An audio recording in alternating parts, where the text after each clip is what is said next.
PSU এর উদ্যোগে ভরতপুর ১ নম্বর বিডিওর কাছে স্মারকলিপি প্রদান। প্রগতিশীল ছাত্র সংস্থা এর উদ্যোগে ভরতপুর ১ নম্বর ব্লক প্রশাসনের কাছে একাধিক জনস্বার্থমূলক দাবিতে স্মারকলিপি প্রদান করা হয়।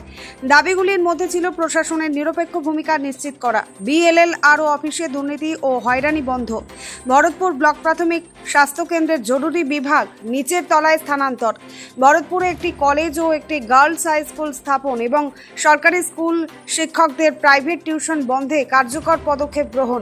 এছাড়াও এসআইআরের বিচারাধীন প্রায় ২৭ লক্ষ নামে দ্রুত নিষ্পত্তি করে ভোটাধিকার ফিরিয়ে দেবার দাবিও জানানো হয়। এই দিন আরএসপি কার্যালয় থেকে একটি মিছিল বের হয়ে বাজার পরিক্রমা করে বিডিও অফিসে পৌঁছায়।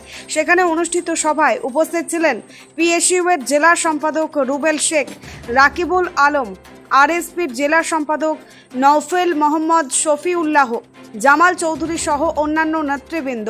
সভা শেষে ৫ সদস্যের প্রতিনিধি দল বিডিওর হাতে স্মারকলিপি তুলে দেওয়া হয়। ব্যুরো রিপোর্ট, চেতনা টিভি।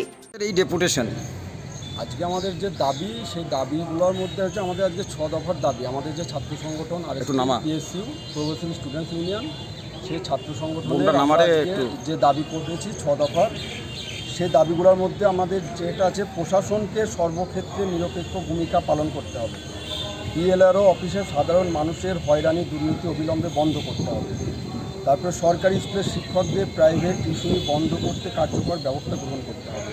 তারপরে ভরতপুর ব্লক প্রাথমিক স্বাস্থ্যকেন্দ্রে জরুরি বিভাগ নিচের তলায় স্থানান্তর করতে হবে, যাতে সাধারণ মানুষের সহজে পরিষেবা পেতে পারে।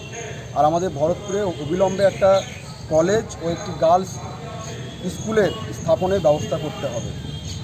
এই যে দাবি, আর যে এসআইয়ের যে বিচারাধীন ২৭ লক্ষ নামের দ্রুত নিষ্পত্তি করে সংশ্লিষ্ট নাগরিকদের ভোটাধিকার ফিরিয়ে দিতে হবে। এই ৬ দফা দাবি নিয়ে মোট ৬ দফা দাবি আপনাদের। মূলত মানে আপনাদের যেটা মূলত দাবি আজকে যেটার উপর জোর দিচ্ছেন, সেটা অ্যাকচুয়ালি কি?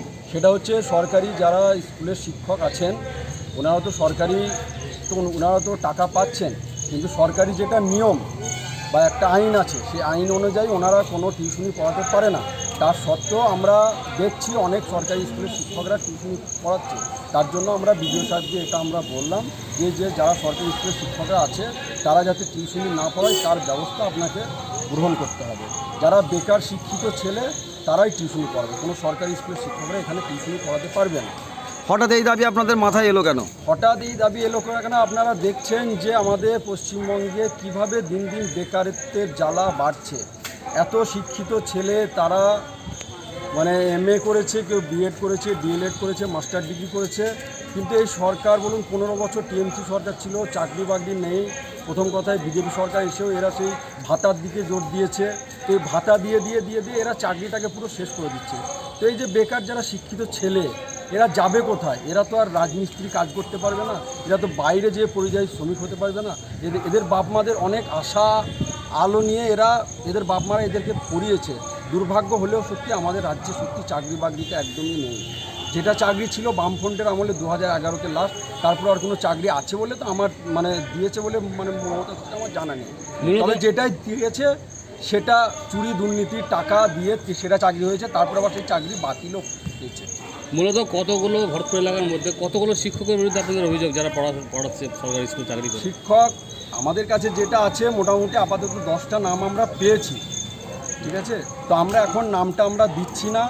আমরা মাস্টারদেরকে আমরা জানান দিতে চাইছি যে আমাদের পিএসইউ এর তরফ থেকে, এবং আমরা বিডিও সাহেবকে বললাম যে আপনি একটু স্কুলে আপনি যদি একটু পদক্ষেপটা যদি নেন তাহলে সুবিধা হয়। পরবর্তীতে যদি কেউ টিউশনি আবার যদি পড়ায়, এটার পরও যদি কেউ টিউশনি পড়ায়, আমরা কিন্তু এরপরে আবার আন্দোলনে নামবো। আমরা বিডিও সাহেবের কাছে আসবো। তারপরেও যদি না হয়, তারপরে আমরা আরও বৃহত্তর আন্দোলন আমরা করব। আর যে আমাদের আরেকটা যে দাবি, কলেজ ভরতপুরে যে 8টা আমাদের অঞ্চলে প্রায় 150+ আমাদের গ্রাম, সেই গ্রামের ছেলেমেয়েরা তারা কত কষ্ট করে তাদেরকে এখান থেকে বাস ধরে কেউ সালার, কেউ কান্দি যেতে হচ্ছে। দীর্ঘদিন আমাদের যে দাবি, সেই দাবি কিন্তু আমাদের পূরণ হচ্ছে না। একটা কলেজ মূলত দেখা যায় যে আমাদের এলাকার যারা উচ্চশিক্ষিত সায়েন্সে পড়াশোনা করে, তারা এখানে শিক্ষক পায় না। তারা তো এই গ্রাম ছেড়ে সালার কিংবা কাটোয়া কিংবা কান্দিতে থেকে পড়তে যায়। তারপরে এই অভিযোগ আসছে কীভাবে? দেখুন, শিক্ষক পায় না, অনেকেই কি করে, স্কুলের শিক্ষকরা তারা পড়তে বাধ্য করায় ছাত্রছাত্রীদেরকে, যে হয়তো ছাত্রছাত্রীরা ভয়ে পড়তে যায় বা তারা করে যে হয়তো আমরা প্রজেক্টের নাম্বারটা বেশি পাবো, ভাই ভাতে নাম্বারটা বেশি পাবো, এই আশাতে কিন্তু তারা শিক্ষকদের কাছে যায় পড়তে। ঠিক আছে, এবার শিক্ষকের অভাব সত্যি আছে বলতে গেলে স্কুলেও দেখুন আপনি আমাদের ভরতপুর আলিয়া স্কুলেও শিক্ষক নেই। আমি যতটা জানি ফিলোসফিতে নেই, অনেক সায়েন্সের অনেক শিক্ষক নেই, দীর্ঘদিন ধরেই কিন্তু শিক্ষক নেই। শিক্ষক না থাকার কারণে ছাত্রছাত্রীদেরও অসুবিধা হচ্ছে। আর স্কুলগুলোতে যদি সরকারি স্কুলের শিক্ষকরা তিনারা যদি একটু ভূমিকা গ্রহণ করে, তিনারা যদি স্কুলে একটু ভালো করে তাদেরকে পড়াশোনার সুযোগটা দেয়, তাহলে হয়তো এই ছেলেদেরকে আর হয়রানি করে হয়তো আর সালার কান্দি যে আর ছুটতে হয় না। আচ্ছা, কি আশ্বস্ত করলেন বিডিও সাহেব? বিডিও সাহেব বললেন উনি আমাদেরকে খুবই করেছেন যে আমি এটা দ্রুততার সাথে এটা আমি দেখছি যাতে কোনোরকম শিক্ষকরা টিউশনি না পড়ায়, সেটা আমি দেখছি। আর কলেজের ব্যাপারে উনি বললেন যদি জায়গা, আমরা দেখুন আগে আপনাদের কাছে যদি প্রপোজাল আছে, যদি কলেজের বা গার্লস স্কুলের প্রপোজাল, আপনারা সর্বদলীয় বৈঠক ডাকবেন, সেই বৈঠকে আমরাও থাকবো। আমরা হয়তো দেখে আমরা সেই জায়গার ব্যবস্থা আমরা হয়তো সবাই মিলে হয়তো আমরা করবো। কি নাম আপনার? আলোচনার মাধ্যমে। কি নাম আপনার? আমার নাম হচ্ছে চৌধুরী গোলাম মর্তুজা রিঙ্কন।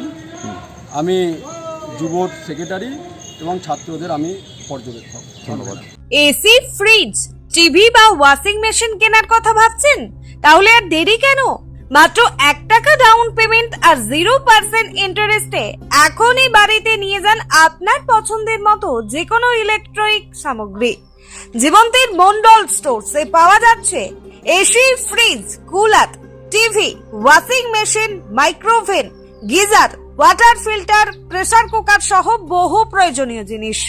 এই ঈদ উপলক্ষে থাকছে গ্রীষ্মকালীন বিশেষ অফার এবং প্রতিটি কেনাকাটায় আকর্ষণীয় ছাড়।